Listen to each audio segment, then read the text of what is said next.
Pastor Silas, o senhor apareceu para o Brasil, politicamente falando, na PL, ou no PL, no projeto de lei 122, lá no Congresso Nacional. Inclusive, eu quero Isso fazer aí. aqui abrir para o senhor, que foi ali que eu, como cristão e já pastor evangélico, decidi entender mais sobre política. Foi nesse período ali. E eu agradeço ao senhor e eu tenho certeza que milhões de cristãos brasileiros agradecem ao senhor. Muita gente especula isso. Pastor Silas, ele seria candidato e eleito em qualquer cargo que ele decidir escolher. Já passou pela cabeça do senhor uma candidatura, pastor Silas? Não, deixa eu te dizer uma coisa, que eu dou sempre essa resposta. É igual apertar um botãozinho, já sai automática. Quando você escolhe um partido político, e eu não estou dizendo que é pecado ou errado, eu só estou mostrando aqui, você faz parte da sociedade, partido político, parte da sociedade. Eu decidi que eu não vou ser parte da sociedade, eu sou do todo. E eu também decidi que eu respeito as decisões pessoais de cada um, porque é uma mania no nosso meio que o que não é para mim não é para ninguém. O que eu não posso, ninguém pode. Eu não tenho essa visão. Eu, aqui sou Silas Malafaia, Fórum Íntimo. Eu acredito que Deus me usa muito mais como uma influência do que se eu fosse um político. Então, eu ajudo. Por exemplo, vou dar um exemplo para vocês. Na última eleição de prefeito e vereador, eu botei a minha cara para 22 candidatos a prefeito. Isso é, entrei no programa eleitoral apoiando os caras. 22. 18 foram eleitos e 4 foram derrotados. Eu botei a minha cara para 11 candidatos a vereador. Isso é, aparecendo em programa eleitoral. Ganhei com 8 e perdi com 3. Então, eu acredito que eu, como influência, sou muito mais forte do que se fosse um deputado. Porque quando você é um deputado, um vereador, um político, você pertence a uma ala do poder, a um segmento do poder. E política é poder. Ninguém dá poder para ninguém. No mole, você ganha no voto. Então, eu prefiro exercer influência, eu falo com todo mundo, eu sou perguntado por tudo que é jornalista, de tudo que é matiz que você imaginar, converso com tudo que é político, exatamente pela minha posição, e me posiciono. Porque o que vocês têm que, permita-me, o que o povo evangélico tem que entender é o seguinte: antigamente o jornal vendia por tiragem. Então, um jornal, ele vendia publicidade pela tiragem. Qual é a tiragem diária desse jornal? 100 mil, 500 mil, 1 milhão. Então, ele vendia publicidade. O mundo mudou. Hoje, o jornal vende por acesso para cada setor e cada notícia. Então, isso eu estou dizendo, conversando com editores de jornais grandes. O que acontece? Os evangélicos são 65 milhões de pessoas. Como muitos líderes evangélicos não gostam de se posicionar, e eu respeito eles, eu não tenho síndrome de Elias. Só eu fiquei. Só eu que fiquei. Aí Jeová diz assim: ô brother, tem 7 mil que não dobraram o joelho, viu, queridinho? Não pensa que você é a última Coca-Cola do deserto. Linguagem atualizada, Silas Malafaia. Então, voltando para a história, isso é muito interessante, isso que eu estou falando aqui para vocês, essa construção. Então, o que os jornalistas falaram para mim? Como grandes líderes evangélicos não gostam de falar, quando eu falo alguma coisa, os evangélicos vão lá e acessam. Vão lá e acessam. Isso traz o quê? Traz gente. Isso traz número para vender a publicidade. Então, eu toda semana em Cristo digo a verdade e não minto. Toda semana, eu vou repetir, toda semana, no mínimo, 8 jornalistas me questionam. E é tão engraçado dizer assim: pastor, tem alguma coisa aí para gente? Tem alguma notícia aí? Os caras procuram. Eu não procuro, não.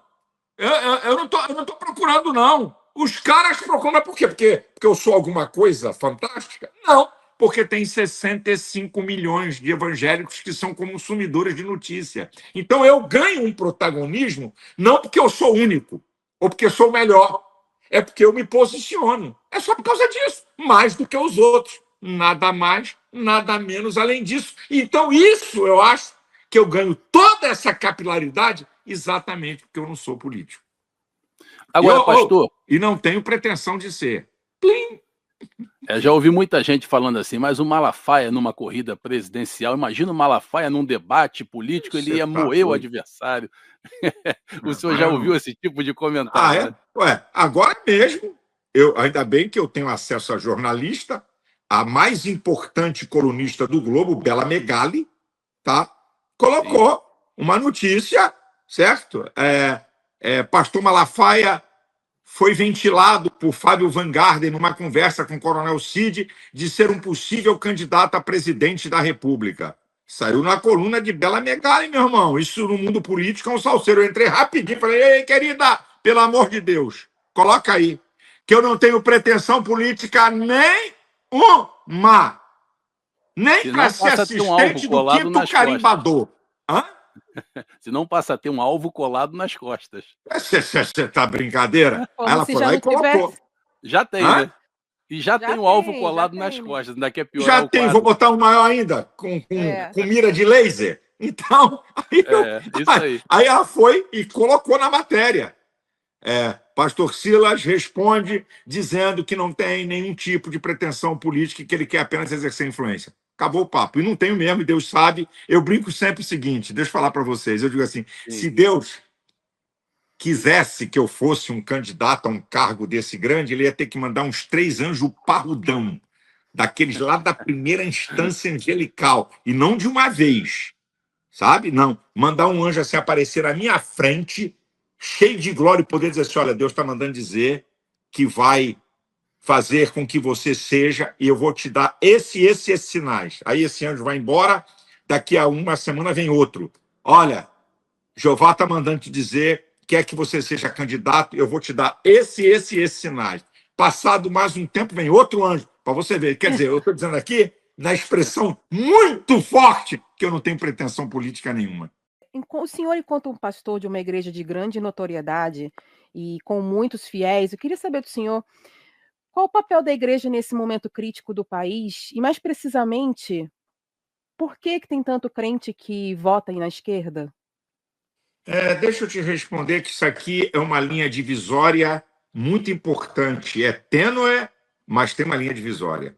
Uma coisa é a Igreja de Cristo. Ela não precisa de presidente, senador, deputado, vereador, não precisa nada disso. A Igreja de Jesus, eu edificarei a única, minha, possessivo igreja, a Igreja de Jesus. A igreja, corpo místico de Cristo, não apoia ninguém. Ok? Não apoia a direita, não apoia a esquerda, a igreja. Eu nunca falei em nome da igreja que eu sou pastor. Eu desafio qualquer um a provar, em qualquer lugar, porque a Assembleia de Deus Vitória em Cristo apoia para presidente. Eu não uso a igreja, eu uso a cidadania que é bíblica. Está lá em Romanos 13:7, Paulo dizendo a quem tributo, tributo, a quem imposto, imposto. Jesus no templo falou, dai a César o que é de César, dai a Deus o que é de Deus. Jesus está falando de cidadania humana e está falando de cidadania celestial e terrena. Então, o nosso posicionamento é de cidadania. Eu pertenço à Igreja de Cristo, mas não deixei de ser cidadão brasileiro. E como cidadão brasileiro, eu tenho direitos e deveres. E como cidadão brasileiro, eu tenho direito a me expressar. E aí tem uma outra coisa. O cristianismo é um estilo de vida.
Blessed people of America, I want to talk about the issue of immigration in the United States and what the Donald Trump administration is doing. I want to say that supporting someone from the right, as I do, does not mean supporting all of their actions. We must have the integrity to criticize when criticism is necessary. What we are seeing now in America, we have not seen before. Everyone knows that Obama, the media's darling, deported far more people from the United States than Donald Trump actually has. However, what is happening now did not happen under previous administrations. Stopping cars randomly on the street, entering homes in search of illegal immigrants. This is something new in this persecution of hardworking immigrants. Now, there are a lot of people talking nonsense who don't understand the issue. In the United States, even prison is a business. Depending on the crime, if you have money, you'll go to a better prison. Americans are essentially about business. So listen to this. The backbone of hard labor in the United States is done by immigrants. Hard labor in services and also in agriculture is done by immigrants. Why is it in their interest to keep these immigrants undocumented? So here we go. Pay low wages, no right to Social Security, the Social Security system, that is retirement, which is a significant cost in any country in the world. That's the game. They keep these people in underemployment. They pay less, and they also have no rights to Social Security. There are people in America who've been there for 20, 25 years working and still can't get legalized. It's very difficult for laborers, those doing hard manual work, to manage to get legalized. These are facts. These people, most of whom came from Latin America, are workers in search of the American dream, in the world's greatest economic power, and fleeing crises in their own countries. These are realities that I'm talking about here. I'm not going to support or agree with this because it's not simply a matter of immigration. It's about persecuting immigrant workers in a way we've never seen before under this American government. And I want to repeat what I said in the other video. I regret the silence of the major leaders and American pastors who have political influence and are staying quiet in the face of this disgrace, not putting pressure on the American government. What I'm saying here is the absolute truth. God bless America. God bless you and your family. May God have mercy on these immigrants.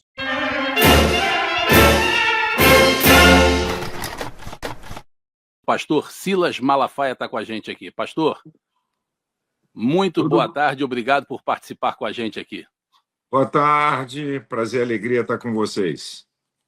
Pastor, a deputada federal Carla Zambelli declarou que o STF persegue nomes da direita aspirantes ao Senado. Seria uma atuação dos ministros para poder blindar essa chegada maciça da direita ao Senado em 2026. A Suprema Corte, junta com a PGR, se tornaram um partido político? Deixa eu dizer uma coisa para vocês. Quando o judiciário pauta as suas decisões baseadas em princípios políticos, a justiça sai pela porta dos fundos.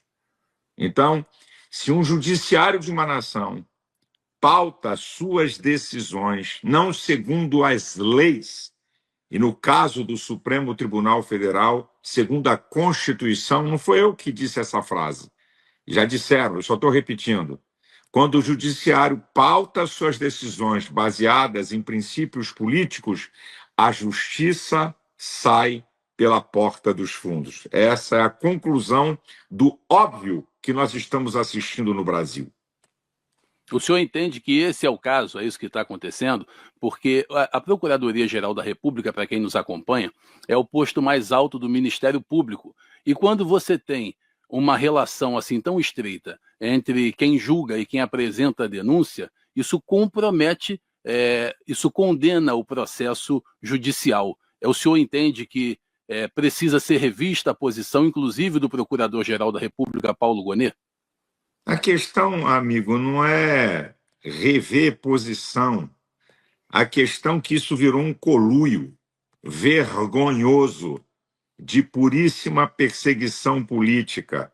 Quando você vê o inquérito da Polícia Federal contra Bolsonaro e os outros dessa farsa de pseudo-golpe, e que o procurador usa isso para oferecer uma denúncia, você vai encontrar lá nessa brincadeira, você vai encontrar, é um negócio assim fenomenal, 207 vezes a palavra possível e suas variantes, 47 vezes a palavra possibilidade, isso é, não houve golpe, 107 vezes a palavra teria ou teriam, dita por aqueles que não sabem de nada e não têm certeza de nada. 25 vezes a palavra hipótese ou hipotética, isso é, nem eles acreditam que houve golpe. Você acha que isso é o quê? Isso é uma armação, já está feita, de pura perseguição política da engenharia do ditador da toga Alexandre de Moraes. Só quero lembrar que o ministro da Defesa de Lula, José Múcio, disse não houve golpe. O ex-ministro Marco Aurélio, não houve golpe. É só você ver, né, quem está falando. Gilmar Mendes, em janeiro de 2023, em Portugal, dando uma entrevista, não é golpe. Então, minha gente, o que nós queremos? Nós estamos diante de uma farsa de pura perseguição política. Nada mais, nada menos do que isso. Satie, quer dirigir uma pergunta ao pastor Silas Malafaia? Pastor Silas Malafaia, é uma honra ter o senhor aqui conosco. Eu gosto do privilégio de ser carioca e de ter a honra de ter o senhor representando também o nosso Estado como igreja e também o nosso Brasil como uma autoridade eclesiástica. E minha pergunta é baseada nisso. O senhor é uma autoridade eclesiástica e, ao que me parece que ainda é respeitado uma autoridade eclesiástica no Brasil, tendo em vista que as autoridades de outros poderes e outros setores da sociedade foram atropelados pelos impulsos do ministro do Supremo Tribunal Federal. O senhor não tem medo de, mesmo sendo autoridade eclesiástica e tendo uma prerrogativa constitucional de defender sua nação, mesmo assim o senhor não tem medo de ser preso? Deixa eu dizer uma coisa para vocês. Eu aprendi a diferença entre o corajoso e o medroso. Vou explicar para você e vou te responder.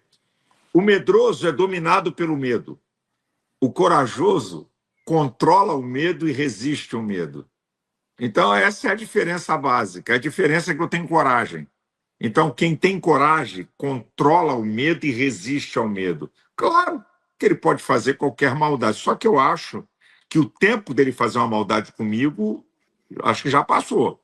Porque agora, depois de mais de 2 anos, mais de 40 vídeos denunciando crimes de Alexandre de Moraes, não é apenas uma discussão filosófica ou uma discussão de ideias. Eu já provei, porque se ele foi feito como guardião da Constituição, que é o Supremo Tribunal, então, quando ele rasga a Constituição, ele comete crime. Eu só repito alguns aqui para vocês.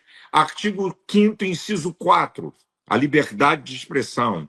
Artigo 5º, inciso 16º, o direito de manifestação pacífica. Aquelas pessoas que estavam em frente ao QG, que parecia até a Gestapo levando eles para um ginásio.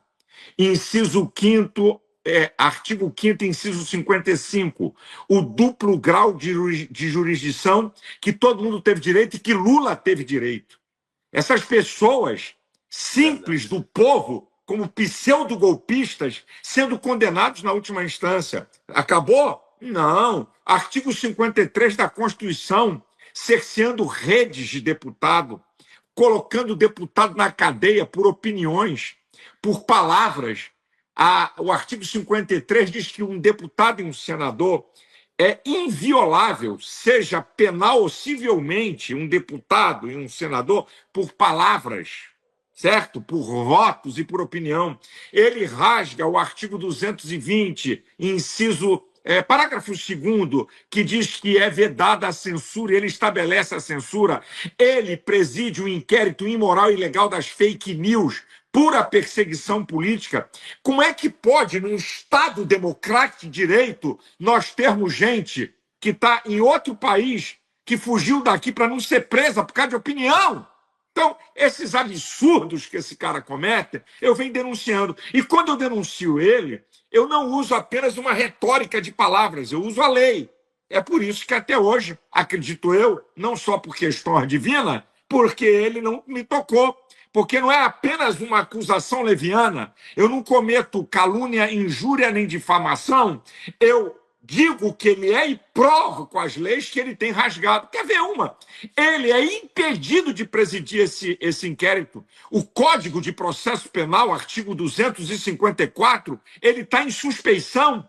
Ele faz uma entrevista, ele dá uma entrevista no Globo, dizendo que era vítima de um complô para assassiná-lo. Então, como ele preside um inquérito onde ele é vítima? Isso é uma vergonha, isso é um absurdo. Nós estamos vivendo a ditadura do judiciário, isto é, a ditadura do STF, comandada pelo ditador da toga, Alexandre de Moraes. Então, amigo, ter medo... Se eu disser que eu não sou ser humano normal, porque o medo é até um instinto de proteção. Agora, só que eu resisto o medo, encaro o medo e estou pronto. Pode vir fazer covardia, não estou nem aí. Se fizer covardia, deve ser porque ele vai cair mais rápido. Pastor, o senhor acha que o impeachment de Alexandre de Moraes ainda é uma pauta viável para ser tratada, ou o senhor acha que já precisamos de algo mais profundo, como, por exemplo, uma nova constituinte? Não, é possível, é só se trabalhar direitinho, e não é tão difícil. Na próxima eleição de senadores, que é ano que vem, tem 54 vagas, é só a gente eleger 30 dos 54. Vamos ter a maioria lá, se eleger 30 com os que já estão lá. Aí acabou a festa. Você faz o presidente do Senado e o cara que vai presidir a CCJ. E aí ele vai, na minha opinião, pedir para cair fora para não tomar um impeachment. E eles estão trabalhando para tentar colocar gente deles, sabe? Eles estão inflando alguns governadores que vão terminar mandato, né, para poder ser candidato ao Senado. Então, nós temos que alertar... Ministros. Hã?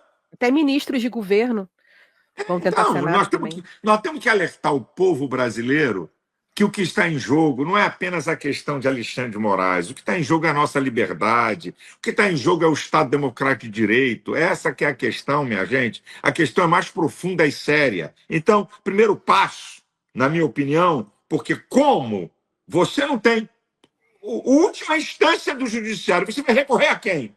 Você só tem o Senado. Então, você primeiro tem que ter a maioria no Senado para daí para frente ver o que se vai fazer.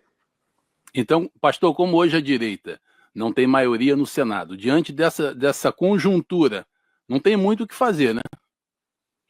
Nós precisamos fazer uma divisãozinha aí muito interessante. Existe o centro.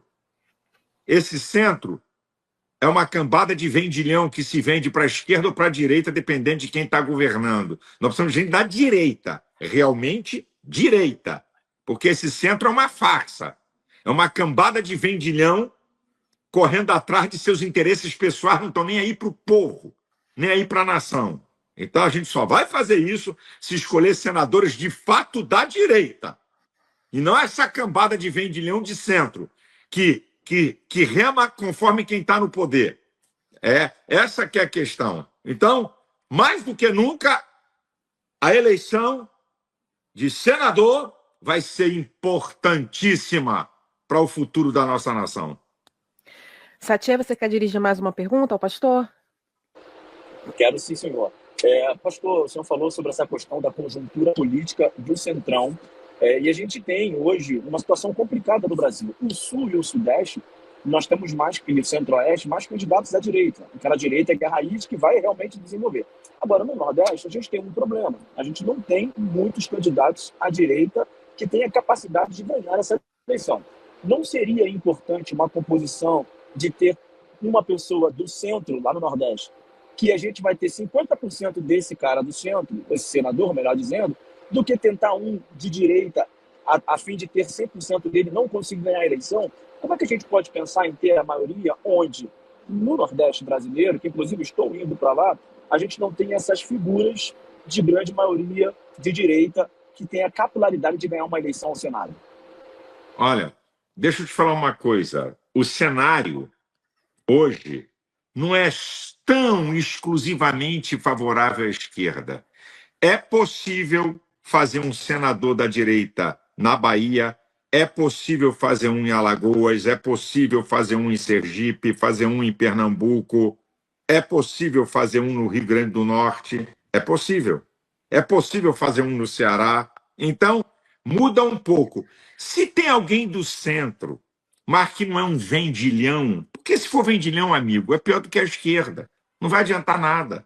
Tá bom, tem alguém do centro? Tá, é um cara, tem consciência, né, política, certo? Tem compromisso com o povo? Ok. A questão é descobrir onde é que estão esses caras no Nordeste.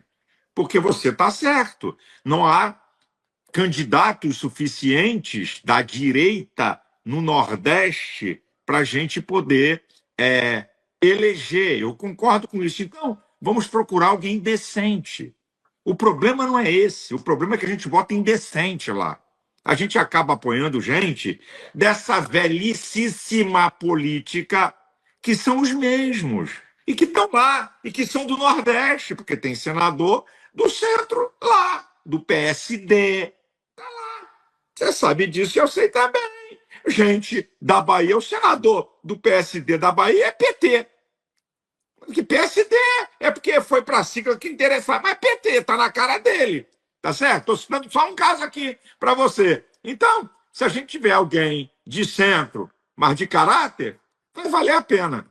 Eu concordo com você. Vai valer a pena. Certo? Porque devido a nós não termos para cada estado, né, candidatos exclusivamente da direita.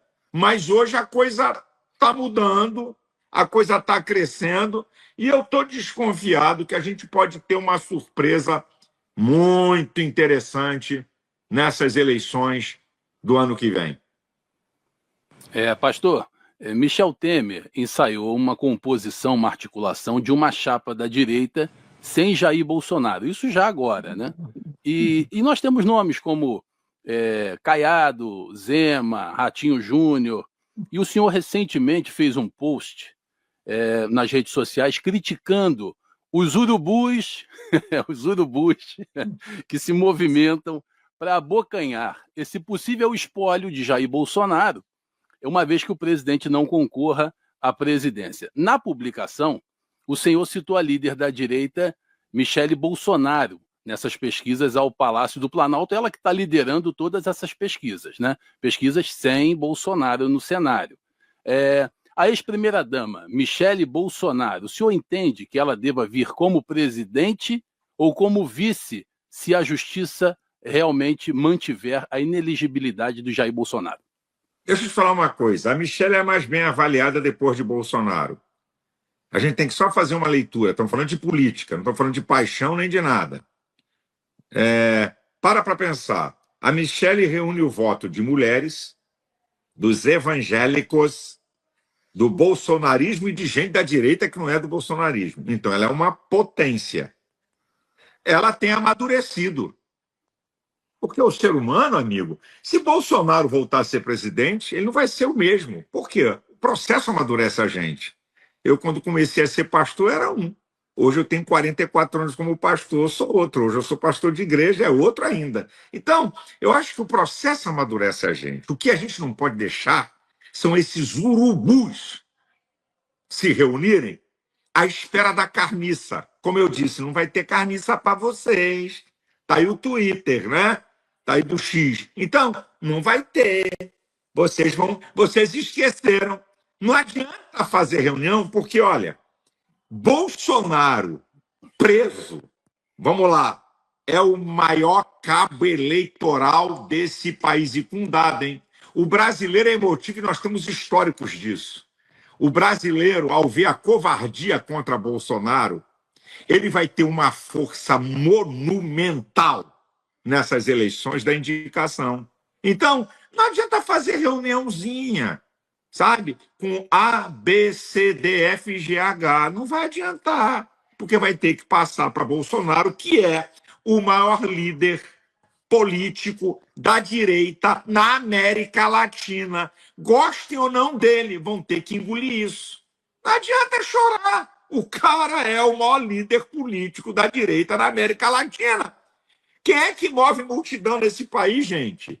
Quem? Vocês já pararam para analisar quem conseguiu subsistir a tantas acusações, armações, calúnias, difamações. Gente, o que a Globo fez com Bolsonaro, caso das joias, 6 meses, cartão de vacinação, 1 ano, pseudo-golpe, 3 anos, e o cara está aí, inteiro, liderando todas as pesquisas. Vocês já observaram que existe uma coisa, eu sou psicólogo, chamada de inconsciente coletivo e ato falha. É 2 coisas interessantes.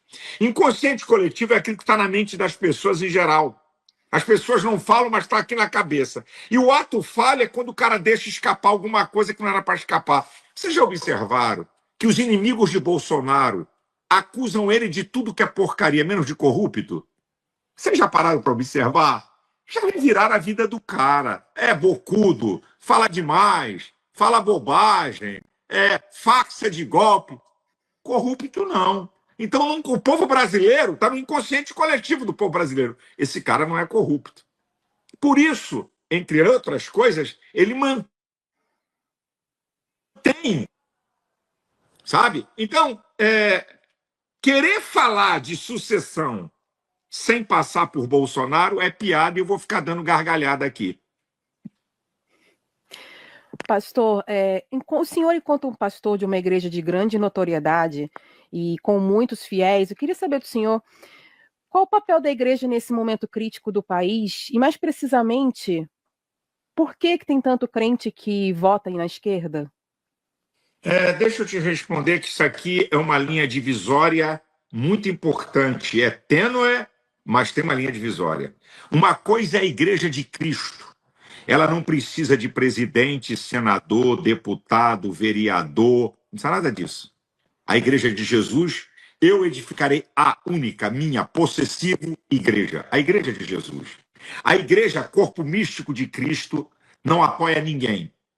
Ok? Não apoia a direita, não apoia a esquerda, a igreja. Eu nunca falei em nome da igreja que eu sou pastor. Eu desafio qualquer um a provar. Em qualquer lugar.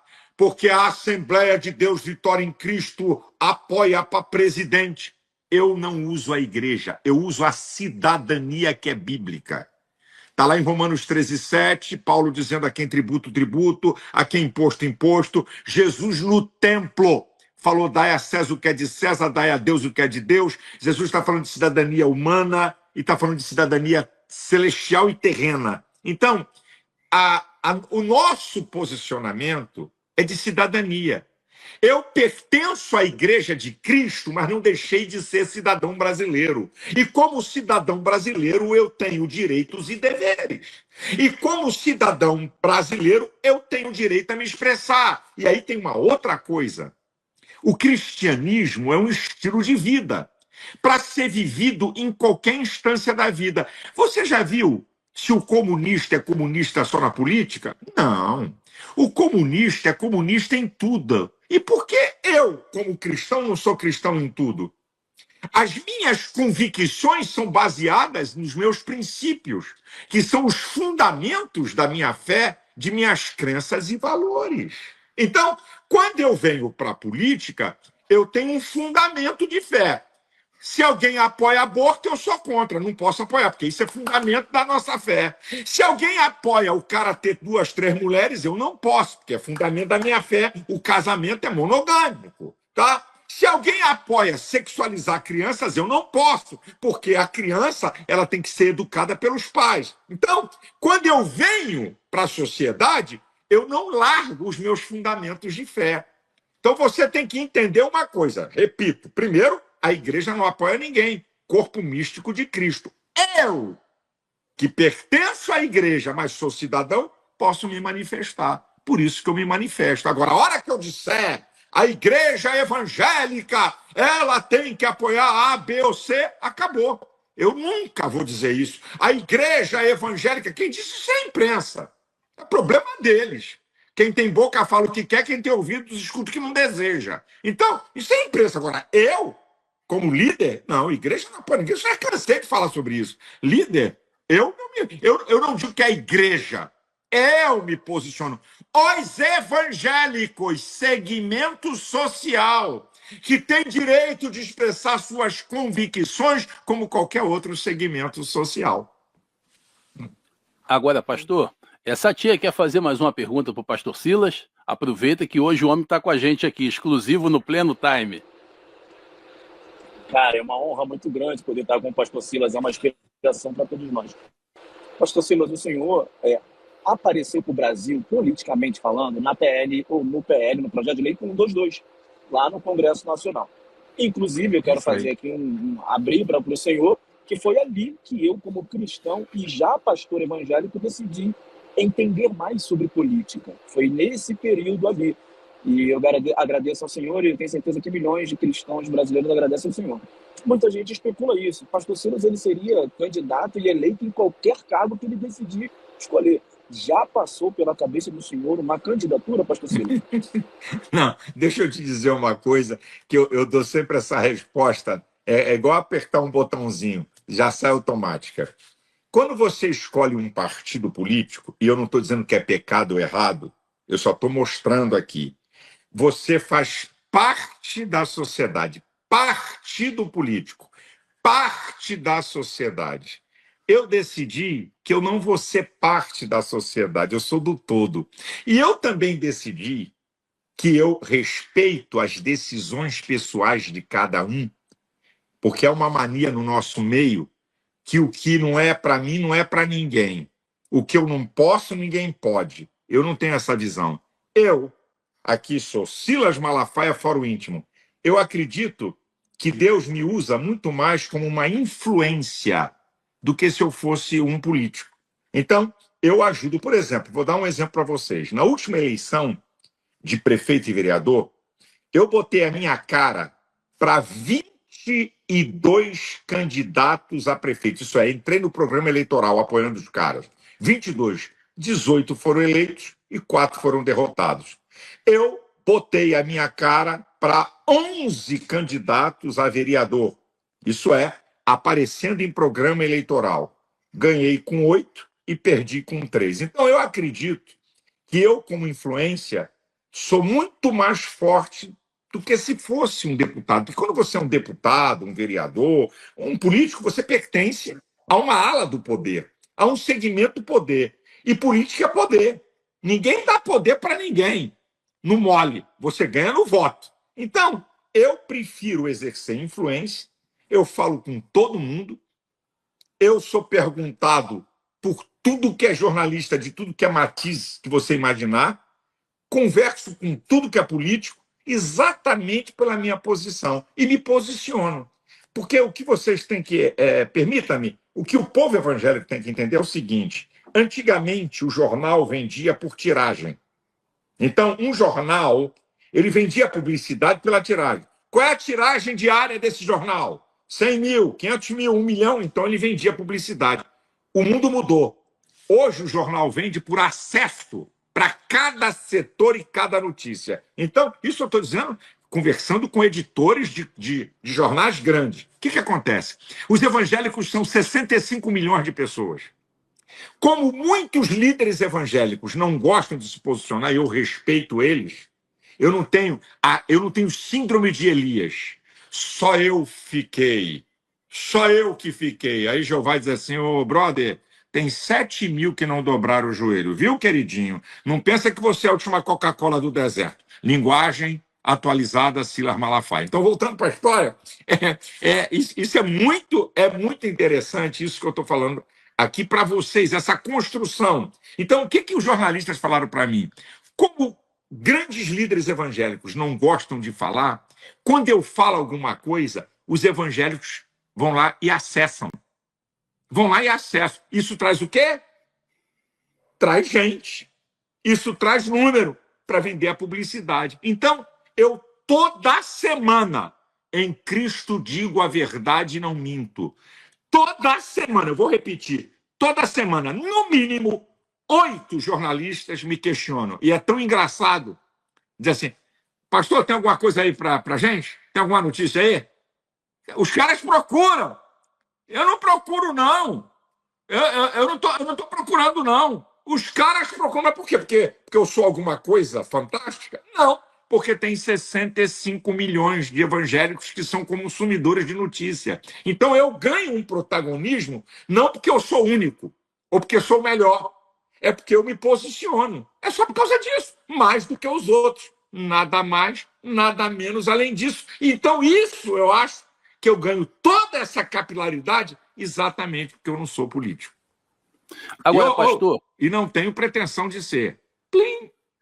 Já ouvi muita gente falando assim, mas o Malafaia numa corrida presidencial, imagina o Malafaia num debate político, ele ia moer o adversário.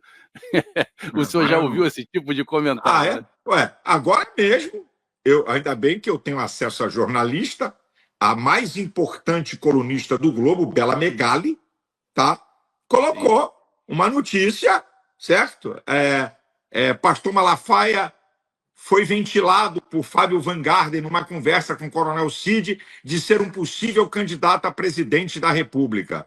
Saiu na coluna de Bela Megali, meu irmão. Isso no mundo político é um salseiro. Eu entrei rapidinho e falei, ei, querida, pelo amor de Deus, coloca aí, que eu não tenho pretensão política nenhuma. Nem para ser assistente do quinto carimbador. Hã? Se não passa a ter um alvo colado nas costas. Você tá brincadeira? Aí ela foi lá e colocou. Já tem, né? E já tem um alvo colado nas costas. Ainda quer piorar já tem, vou botar um maior ainda, com mira de laser. Então, aí ela foi e colocou na matéria. Pastor Silas responde dizendo que não tem nenhum tipo de pretensão política e que ele quer apenas exercer influência. Acabou o papo. E não tenho mesmo, e Deus sabe. Eu brinco sempre o seguinte, deixa eu falar para vocês. Eu digo assim, se Deus quisesse que eu fosse um candidato a um cargo desse grande, ele ia ter que mandar uns 3 anjos parrudão, daqueles lá da primeira instância angelical, e não de uma vez, sabe? Não, mandar um anjo assim aparecer à minha frente, cheio de glória e poder, dizer assim, olha, Deus está mandando dizer que vai fazer com que você seja, e eu vou te dar esses sinais. Aí esse anjo vai embora, daqui a uma semana vem outro. Olha, Jeová está mandando te dizer, quer que você seja candidato, eu vou te dar esses sinais. Passado mais um tempo, vem outro anjo, para você ver. Quer dizer, eu estou dizendo aqui, na expressão muito forte, que eu não tenho pretensão política nenhuma. Agora, pastor, só para a gente finalizar, é uma conversa de padaria aqui, tá? Isso aí não é jornalismo, a gente está fazendo aqui conjecturas. O senhor acredita que foi um tiro no pé se Alexandre de Moraes tinha o interesse, a intenção de prender Bolsonaro, com a dimensão que ganhou essa pauta, ele perseguindo, ele avançando sobre Eduardo Bolsonaro lá fora, e a notícia espalhou pelo mundo todo. Então, se a intenção dele era prender agora em julho, como dizem, agosto, setembro, o ex-presidente Jair Bolsonaro, o senhor acha que ele deu um tiro no pé? Não, ele deu um tiro na cabeça, porque fica comprovado, mais uma vez, que há uma perseguição política. O que o Eduardo fez não é mais do que fez o PT. O PT, na época da Lava Jato, foi ao Parlamento Europeu pedir apoio pela injustiça, abre e fecha aspas, da injustiça contra Lula. Foram na ONU. Zanin, que era advogado de Lula, foi na Inglaterra. Eles foram pedir ajuda a organismos internacionais. A mesma coisa que Eduardo Bolsonaro fez. Pedir ajuda a organismos internacionais. E isso é mais uma prova. Agora, não pensa que a saga dele acabou de prender Bolsonaro, porque não acabou não, senhores. Ele continua na saga de botar Bolsonaro na cadeia. E essa, na minha opinião, esse será o último tiro de misericórdia contra ele. Eu acho que eles estão no STF seguinte, se correr o bicho pega, se ficar o bicho come. Se a gente prender esse cara, ele pode não apenas fazer maioria no Senado, mas maioria absoluta. Puta, aí é pior do que se imagina. Então, será que deixar ele como vítima é melhor ou pior? Essa é uma discussão que eles têm, sabe? Pode ter certeza. Mas que a saga dele de querer prender Bolsonaro não acabou, não. Pastor, agora sim vou finalizar antes da gente liberar o senhor. O senhor acabou de dizer, né, que o o ministro Alexandre de Moraes está com uma saga de prender Bolsonaro e que essa saga não acabou. Então, enquanto a saga dele, de um lado, de prender Bolsonaro, persiste, o povo, volta e meia, vai à rua com manifestações até organizadas pelo senhor. Então, a pergunta que eu quero fazer é, a gente pode esperar em breve aí mais alguma manifestação? Vai ter povo nas ruas de novo enquanto a saga de Moraes continuar? Deixa eu te falar, a política é terrivelmente dinâmica. De um dia para o outro muda tudo. Por enquanto, a ideia é 7 de setembro. Por enquanto. Sim. Certo? E fazer movimento em todo o Brasil, motociata, carreata, vai para o coreto da cidade e fazer uma mega manifestação em São Paulo. Essa é a ideia agora. Agora, querida, fatos novos surgem e atitudes novas. Se houver alguma maldade contra Bolsonaro antes do 7 de setembro, não tenha dúvida que nós vamos para a rua e vamos convocar o povo. Isso aí não tenha dúvida, tá? Se acontecer algum fato extraordinário novo, nós vamos para a rua. Por exemplo, ninguém pensava em fazer uma caminhada em Brasília. E olha que vocês não têm ideia dos bastidores. Tentaram me persuadir dizendo que ia ser um desastre, que não ia dar gente e que podia ter tumulto. Eu falei, nós precisamos romper o medo. Tinha mais de 10 mil pessoas com uma semana de convocação num dia de trabalho. Então, um fato novo muda tudo. É o que eu posso assegurar para você. Entendido, perfeito, pastor. Temos aí pastor Silas Malafaia, nossa audiência maravilhosa no dia de hoje. A gente agradece a sua presença, né, Marcos? Isso aí, pastor, te agradeço mais uma vez por nos atender. O senhor é sempre muito solícito conosco e é um motivo de orgulho para a gente, uma pessoa que tem a sua capacidade analítica, a sua instrução e o seu senso político, tá? Deixa eu dizer uma coisa aqui para vocês e para o povo de Deus. Todas as vezes que você se posiciona, você corre sérios riscos. Riscos. Eu sei dos riscos que eu corro, da maldade que podem fazer. Não diretamente. Não, diretamente não. Mas usando outras coisas para tentar te desmoralizar, te atingir, te denegrir. Eu só peço uma coisa ao povo de Deus e estou usando vocês aqui para dizer isso. Eu nunca disse, mas estou dizendo aqui pela primeira vez. Se tiver alguma covardia contra mim, espere eu me posicionar para você fazer juízo de valor, tá? Porque eles são terríveis. Quando eles armam com força. Então, se vier aí alguma armação, não sei de onde, não sei como, tá? Só estou pedindo ao povo de Deus que antes de fazer juízo de valor, espera um videozinho meu, povo abençoado do Brasil, para eu poder dar uma resposta. É só esse o meu pedido. Pastor, obrigado mais uma vez.